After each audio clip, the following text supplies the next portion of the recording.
Hello বন্ধুরা, welcome back to my channel JP দুষ্ট। আশা করি সবাই ভালো আছো, আর আমারও মোটামুটি চলে যাচ্ছে। তো অনেক দিন পরে আবারও চলে যাচ্ছি ট্যুর অ্যান্ড ট্রাভেলে। তোমরা তো জানো যে আমরা ঘুরতে, আর তার জন্য কিন্তু আমাদের এরকম ট্যুর আর ট্রাভেলসের এরকম ঘোরাঘুরি লেগেই পড়ে আছে। তো আমরা কি করলাম, বনগাঁ থেকে সন্ধ্যা 6:57 ট্রেন ধরে বেরিয়ে পড়লাম সোজা শিয়ালদার উদ্দেশ্যে। তারপর এবার চলো তোমাদেরকে জানাই আমরা কোথায় যাচ্ছি। আমরা যাচ্ছি গ্যাংটক। তো তার জন্য কিভাবে কি যেতে হবে চলো সেটাই তোমাদেরকে বলি। তো তোমাদের তো বললামই, বনগাঁ থেকে 6:57 ট্রেন ধরে সোজা চলে আসলাম শিয়ালদার থেকে আমাদের ট্রেন ছিল 10:25-এ। তো 10:25-এ তো ট্রেন ছেড়েছে, তার আগে চলো এবার ট্রেনটা দেখিয়ে দিই। আমাদের ট্রেনটা ছিল দার্জিলিং মেল, আর 10:25-এর ট্রেন ধরার জন্য আমাদের ওয়েট করতে হয়েছে প্রায় 1 থেকে 1.5 ঘন্টা। ইতিমধ্যে কিন্তু ট্রেনও চলে এসেছে। দেখো ট্রেনটা থামার পরে এবার চলো গেটটা খোলা অবধি ওয়েট করি, তারপর তোমাদেরকে ভেতরটা দেখাচ্ছি। আর হ্যাঁ, তার আগে বলে রাখি আমরা কিন্তু এসি রুম নিয়েছিলাম, নন এসি নিইনি, কারণ আমাদের সিট নাম্বার কিন্তু তাই জন্য নন এসি নিয়েছিল। চলো তাহলে ভেতরে ঢোকা যাক। দুটোই কিন্তু আবার ছিল, ডাউন আর মিডিল কোনোটাই আমাদের ছিল না। এই যে 72 আর এই যে হচ্ছে গিয়ে 70। তো ফার্স্টেই কিন্তু আমাদের ছিল, আমাদের সিট নাম্বারের যে বগিটা সেটা ছিল B3।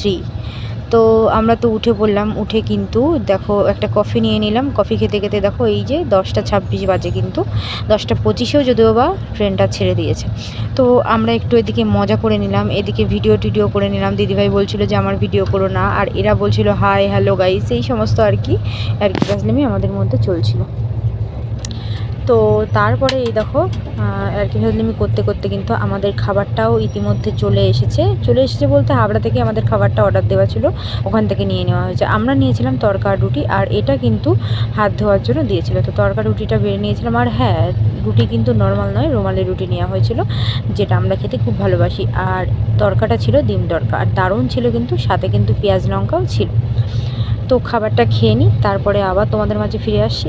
আর এই দেখো বিছানা তো দিয়ে দিয়েছি, আর তোমরা তো জানো এসি রুম মানে কিন্তু দারুণ একটা মজাদার জিনিস, যেখানে কম্বল বিছানা যত থেকে শুরু করে পরিষ্কারভাবে সব কিছু থাকে, বালিশ থাকে, তোয়ালে থাকে, সব কিছু।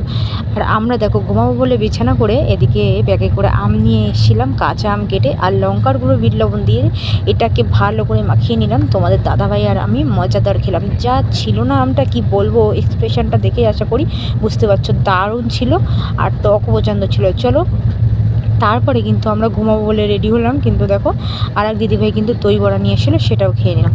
তো যাই হোক, অনেক তো খাওয়া দাওয়া হলো, এবার তো আমাদের শুতে হবে, যেহেতু অনেকটা রাত হয়ে গিয়েছে, সকালবেলা আবার উঠতে হবে, ট্রেন থেকে নামতে হবে, অনেকটা জার্নি রয়েছে। তো চলো ভিডিওটা আজকের মতো এখানে এন্ড করে দিচ্ছি, আগামীকাল সকালবেলা আবার দেখা হচ্ছে নেক্সট ব্লগে। চলো good night, tata, bye bye.